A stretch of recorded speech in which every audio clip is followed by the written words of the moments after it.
టీడీపీలో ధిక్కార స్వరం.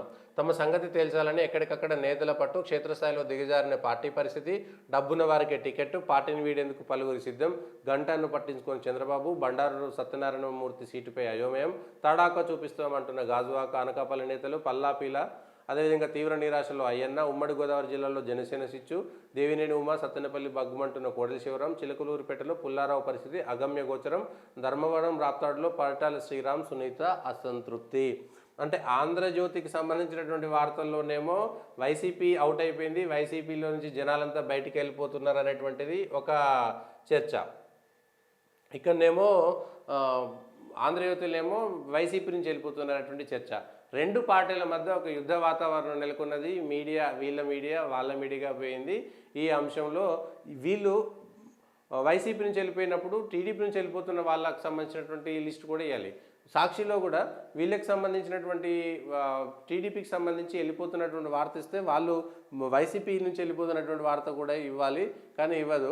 అయితే చౌకబారెత్తులు, రాజ్యసభ ఎన్నికల్లో టీడీపీ బలం తగ్గించడానికి వైసీపీకి యుక్తులు అనేటువంటిది ఓ చర్చ. గంటకు సంబంధించినటువంటి అంశం ఇదే ఇచ్చారు.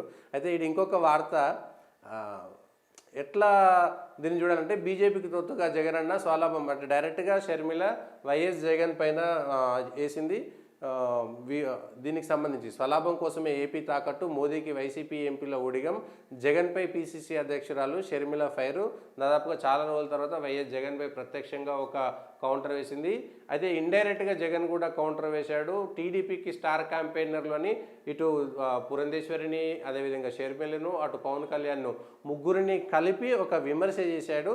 షర్మిల మాత్రం చెప్పింది. అయితే ఈ విషయంలో షర్మిల ఒక చాలా స్పష్టమైనటువంటి ప్రకటన చేయాల్సి ఉన్నది. వైఎస్ఆర్సీపీకి సంబంధించినటువంటి పార్టీ ఏర్పాటు చేసినప్పుడు రాజన్న బిడ్డగా నేను, జగనన్న బాణం అని వైఎస్ జగన్ కోసం పాదయాత్ర చేస్తే ఇక్కడ ఉన్నటువంటి ప్రజలంతా నమ్మాలి. అంటే నేను జగనన్న వదిలినటువంటి బాణం అంటే ప్రజలు నమ్మాలి. నేను తెలంగాణ కోసం పనిచేస్తున్నా, నా పాలేరు మట్టి, నాది పాలేరు మట్టికితో నాకు విడదీయరాని అనుబంధం ఉంది, పాలేరు ప్రజల బాధకు నేను బాధపడతా, నేను పాలేరు మనిషిని, నేను రాజన్న బిడ్డను మాటిస్తున్నా అన్నారు. మరి రాజన్న బిడ్డ మాటిస్తే పాలేరు నుంచి ఎందుకు పారిపోయింది షర్మిల?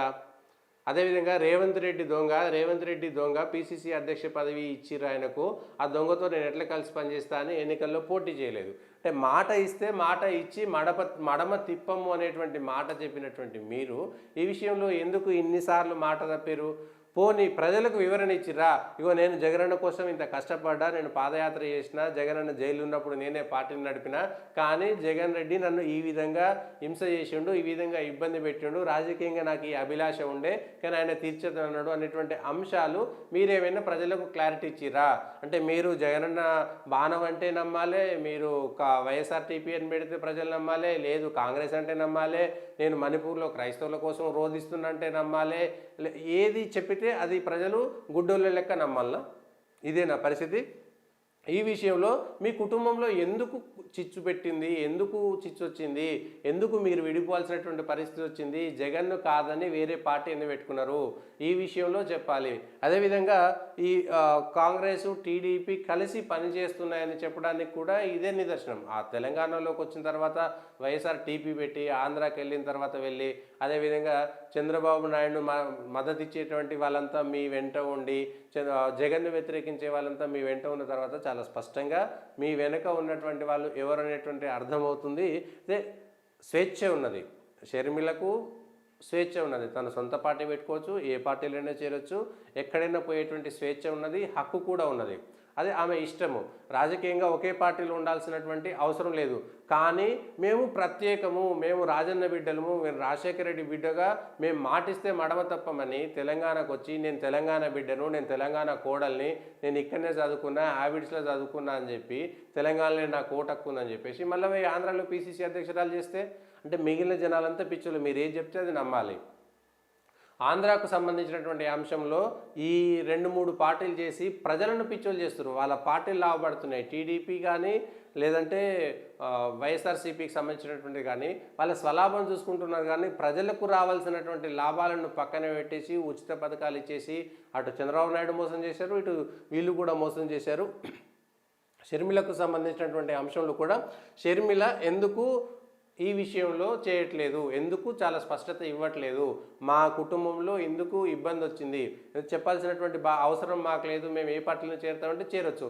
అప్పుడు ఇట్లాంటి మాటలు మాట్లాడద్దు. నేను రాజన్న బిడ్డను కాబట్టి నేను ఇట్లా చేస్తా, నేను మాట ఇస్తే మాట అంట, కాంగ్రెస్ పార్టీ మా నాయనని చంపింది, కాంగ్రెస్ పార్టీలో మాకు ఇబ్బంది అయింది, కాంగ్రెస్ పార్టీలో బుద్ధున్నవాడు చేరుతాడా అనేటువంటి విమర్శలు చేస్తే, ఆ రోజు కాంగ్రెస్ పార్టీని విమర్శలు చేసినందుకు, ప్రజలను రెచ్చగొట్టినందుకు క్షమాపణనే చెప్పండి. ఆ రోజు చేసినటువంటి తప్పులు ఇవి, నేను క్షమాపణ చెప్తున్నా, ఆ రోజు ఉన్నటువంటి పరిస్థితుల్లో ఇట్లా ఆరోపణ చేసినా, లేకపోతే జగనన్న మాతోటి ఈ మాటలు మాట్లాడిపించండి అనేటువంటి విషయమైనా చెప్పాల్సినటువంటి బాధ్యత మీకున్నది. ఇదే అంశం పైన బాబుకు స్టార్ క్యాంపెయినర్ షర్మిలపై తొలిసారి ఏపీ సీఎం జగన్ విమర్శలు. ఇదే చెప్తున్నాం. డైరెక్ట్గా షర్మిల డైరెక్ట్గా తిట్టింది. జగన్ విమర్శలు అధ్యక్షురాలు సోదరి వైఎస్ షర్మిలపై ముఖ్యమంత్రి జగన్మోహన్ రెడ్డి చేశారు. ఆ ఉరవకొండలో నేను ఒక మీటింగ్ పెట్టిన సందర్భంగా పవన్ కళ్యాణ్, పురంధేశ్వరి, పసుపు కమలాలు అంటూ బీజేపీ నేతలను కూడా ఎద్దేవా చేశారు. ఈ విషయంలో కూడా ఆంధ్రకు సంబంధించినటువంటి భారతీయ జనతా పార్టీ అసలు టీడీపీతో పొత్తుందా లేదా, ఇది అయిపోయింది.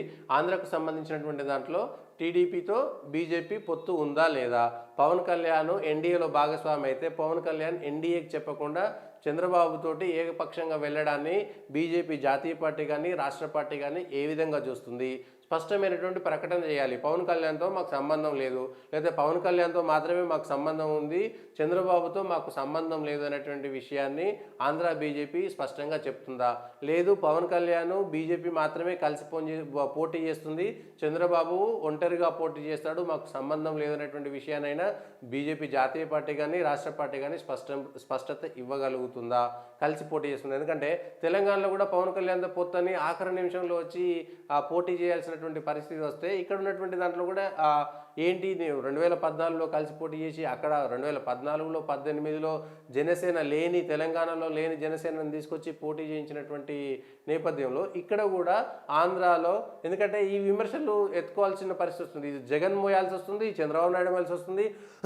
ఆంధ్రాలో విచిత్రమైన పరిస్థితి అంటే ఆంధ్రాలో బీజేపీ లేదు అనేటువంటి మాట ఉంటే, కానీ రాజకీయాలన్నీ బీజేపీ చుట్టూ తిరుగుతున్నాయి. ఎందుకంటే కేంద్రంలో నరేంద్ర మోడీ సర్కార్ లేకపోతే ఆంధ్రాలో పరిస్థితి చాలా అగమ్య గోచరమైనటువంటి పరిస్థితి ఉంటుంది. కాబట్టి ఎవరు జగన్ని బీజేపీ ఆడిస్తుందా, లేదా చంద్రబాబు నాయుడును బీజేపీ ఆడిస్తుందా, పవన్ కళ్యాణ్ ఆడిస్తుందా, లేదా బీజేపీలోనే ఉందా లేదనేటువంటి అంశం కూడా ఒక విచిత్రమైనటువంటి రాజకీయ పరిస్థితులు ఆంధ్ర రాజకీయాల్లో ఉన్నాయి.